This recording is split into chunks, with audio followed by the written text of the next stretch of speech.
Reality bites. Kimi K's world domination sparks a fresh, ill-worded fight. Inside Out, the back-to-front outcry over animated kiddie flicks. And at your own risk, should others pay for your tragic mistakes?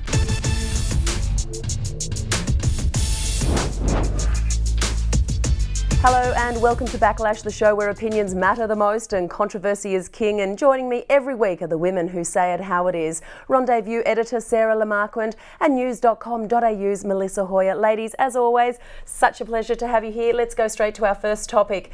And while it's not unusual for a famous magazine to put a famous face on its front cover, Rolling Stone is under fire for doing just that. Outspoken Irish singer Sinead O'Connor calling for a boycott of the music mag after it featured a glossy and very busty Kim Kardashian.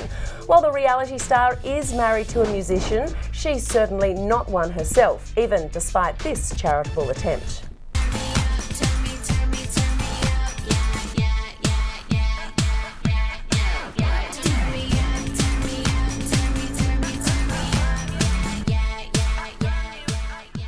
Well, it's not the first time Rolling Stone has featured a non-musician on its high-profile artists-only cover.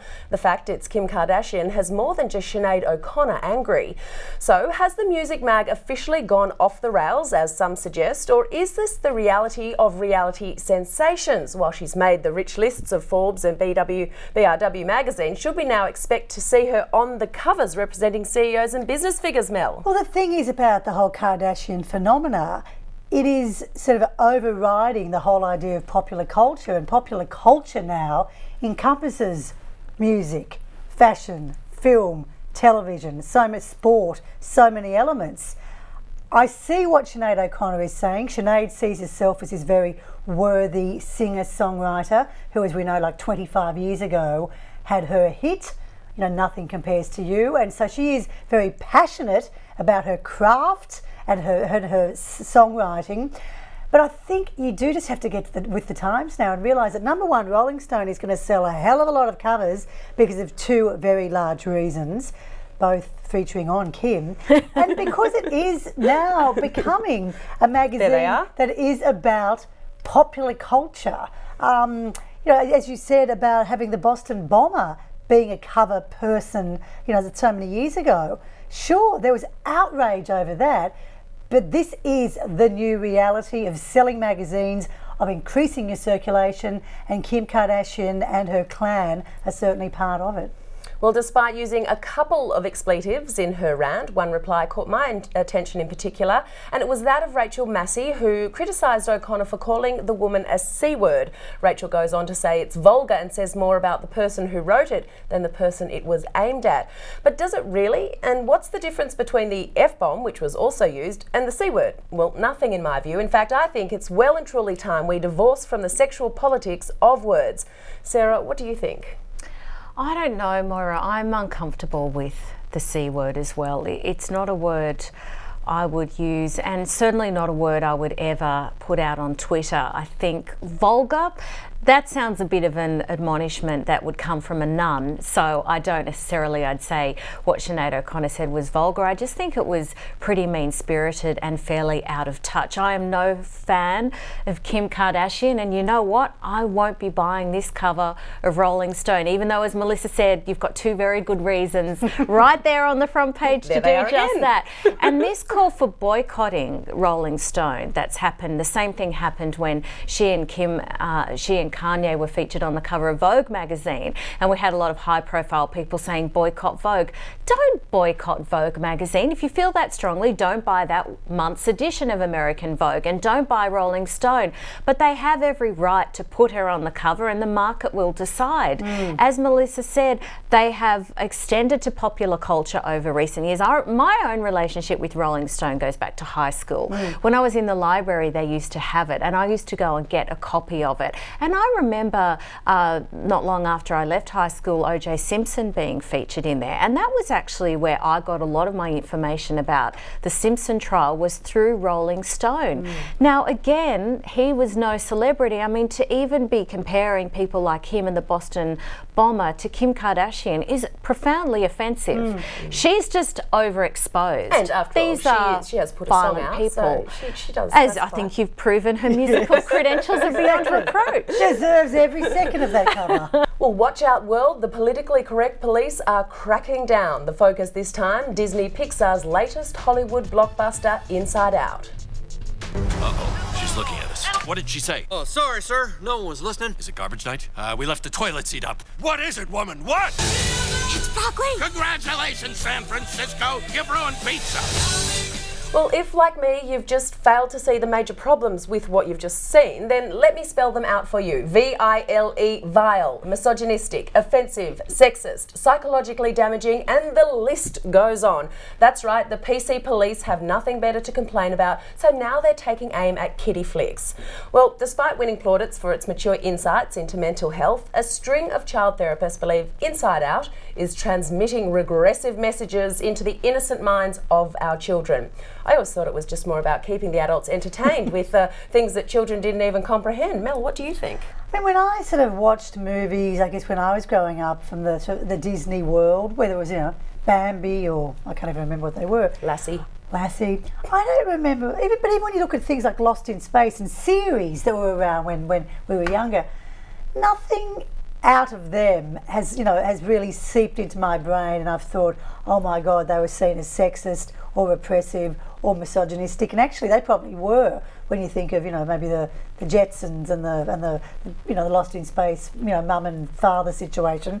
But I just think this is just PC yet again going absolutely mad. Any excuse for a whole lot of sort of psychologists and pseudo-psychologists and sort of keyboard warriors to get out there and just slam whatever they want to, whenever they want to, without any real cause, without any real reason. I mean, it's just to me a ridiculous outcry that will last for about a minute because the film is doing so incredibly well. And really, to Disney Pixar, that's all that matters. And it's not just obviously Inside Out that people are crying over. The female leads in both Inside Out and Frozen are being highly criticised.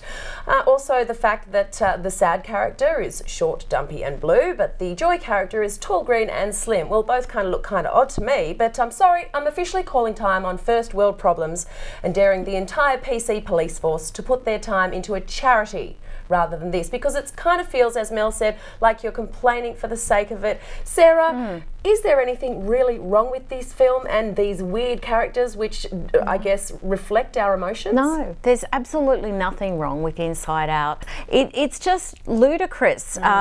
Pixar works so hard on making a film that's well-intentioned and speaks to serious issues in a profound way. They do their research, and so did Disney with Frozen. As Melissa said, you compare Frozen to a film that was made, Cinderella, for example, which was very popular for generations. Now, Cinderella was so insipid that she makes Kate Middleton look like Jermaine Greer. And yet when you get to Frozen, you've got these two feisty sisters at the centre of the story. It subverts the whole Prince Charming fairy tale ending by having the love between the sisters be the enduring love story. And yet still some professor from sociology decides to get out a ruler and measure the circumference of the lead character's wrists. This is ridiculous. And as for this nonsense about sadness and joy being from Inside Out being slim and fashionable, no, she looks like Marge Simpson's sister. She's not slim and fashionable, and sad isn't frumpy. And anyone that's actually seen the film would know that sadness is actually a big heroine within the film, and she is, if you think that she's frumpy and unattractive, that's your issue. It's not Pixar's issue, and it sure as hell isn't the issue of the little kids that are going along and enjoying this movie. Let's stop transferring our adult hang-ups onto little kids. Yeah, there'll be no little kid now who then, when they turn 21 in, say, 15 years' time, not one child will go, my life was ruined because I watched Inside Out. Not at all. I mean, No. So, All right, our last topic of the week now, and a novice paraglider who lost his leg when he slammed into cliffs at a popular launch site is suing a council and the sport's governing body for more than $2 million. According to former Nova 969 Weekend Breakfast presenter McHugh, they failed to warn him the site was dangerous, hence should pay up. He also failed to have any life, disability or income protection insurance of his own in the event such an unfortunate accident should occur. I'm really sorry that this happened, but I believe extreme activities should be performed at one's own risk. This sort of civil court case only sets a very US-like precedent for the future, and in my view, that is not a good thing. What do you think, ladies? absolutely. You know, what happened to Matthew, no one would wish that upon anyone, and we feel for him. But when you do go and do something like that, which is, you know, historically a very, very dangerous sport, and that particular area in New South Wales where people do go hang gliding, it is renowned as being incredibly difficult. So I think if you are a novice, and I believe by the sound of it, he had 30 hours up his sleeve, so he certainly wasn't a professional. You can't then go and sue someone who really had nothing to do with it. You know, if it was a matter of a wind gust that unfortunately blew him into the rock face, who do you sue? God? Exactly. It is so tragic what happened to him, but sometimes there isn't anyone to blame, and seeking a scapegoat is a dangerous road to go down to. We don't want to become, as Maura said, really litigious like America, and he's suing a council. Well, any costs that they have to bear will be passed on to ratepayers, so everyone will be paying. I don't think it's setting a good precedent at all. It's a little bit different if you ski a really steep slope. You've paid for that lift ticket and you've given or effectively signed the waiver, yes, and take it as your own responsibility. But because this was a public space, I guess he thinks that they should have been held accountable, but unfortunately we don't agree. Before we end up, let's take a quick look at this week's Shock Frock. And as you can see, it has been fairly rainy in Sydney, not so in LA, I don't think. I don't know why she's wearing a garbage bag, girls. What do you think? See, Kris Jenner, I mean, she tries, and of course Kris Jenner is the mother of the Kardashian gals. She does try so hard just to outshine her sort of daughters, and I think she has this time, but not in a good way. It's a bit of glad wrap action. Yeah, love the bag, but They're obviously, as a family, down to their last 50 mil, and so she's raiding the garbage bin for wardrobe inspiration. a bit of a Good on her. frilled neck lizard up there too. Hiding the real neck. Oh no, that's been pulled. That's all we have time for. More Backlash next week. See you then.